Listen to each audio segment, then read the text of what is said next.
ఇక పంచాయతీలలో ఉపశమనం. పవన్ కళ్యాణ్కు ₹1,00,000 పంచాయతీలు పుంజుకునేలా డిప్యూటీ సీఎం.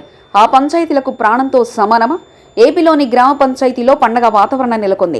గతానికి భిన్నంగా ఇంకో మాటల్లో చెప్పాలంటే గడిచిన 5 ఏళ్ల కాలంలో తొలిసారి పంచాయతీలు ₹1,00,000 కళ్లు చూస్తున్నాయి.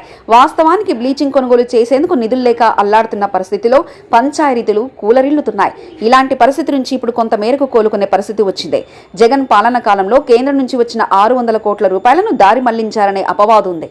దీంతో అప్పటి వరకు అంతో ఇంతో స్వాలంబన సాధించిన పంచాయతీలు ఇబ్బందులు కూరుకుపోవడం ప్రారంభమైంది. ఫలితంగా ఆ పంచాయతీ సభ్యులు టీ తాగేందుకు కూడా సొంత డబ్బుల నుంచి రూపాయి తీసుకోవాల్సిన పరిస్థితి ఏర్పడింది. పనుల సంగతి దేవుడెరుగు. మరోవైపు సర్పంచులు భిక్షాటన చేసుకున్న పరిస్థితి నుంచి చిరు వ్యాపారులు చేసుకొని ఓలా డ్రైవర్లుగా పనిచేయాల్సిన పరిస్థితి ఎదుర్కొన్నారు. కొందరు జొమాటోలో కూడా పనిచేశారు. ఇలా గ్రామ పంచాయతీలు ఒక ప్రమాదకర పరిస్థితిని ఎదుర్కొన్నాయి. ఖచ్చితంగా ఇంత కీలక సమయంలో పంచాయతీలు పుంజుకునేలా డిప్యూటీ సీఎం పవన్ కళ్యాణ్ వ్యవహరించిన తీరు నభూతో నభవిష్యతి అని చెప్పాలి. తన సొంత సొమ్ము నుంచి 4 కోట్లను పంచాయతీలకు ₹1,00,000 చొప్పున ఆయన విరాళంగా అందించారు. ఇది ఒక రకంగా వెంటిలేటర్లపై ఉన్న పంచాయతీలకు ఆక్సిజన్ అందించినట్లు అయిపోయింది. చనిపోతున్న వ్యక్తికి ప్రాణం పోసినట్లుగా మారింది. ₹1,00,000 చిన్న మొత్తమే అయినా ఇవి ఇప్పుడున్న కీలక సందర్భంలో పోల్చుకుంటే పంచాయతీలకు ప్రాణంతో సమానం. అందుకే పంచాయతీలో పండగ నెలకొంది.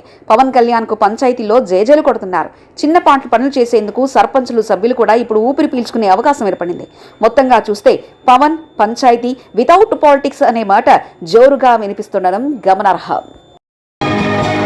మరిన్ని కథనాల కోసం సబ్స్క్రైబ్ చేసుకోండి మీ అక్షర శిల్పం.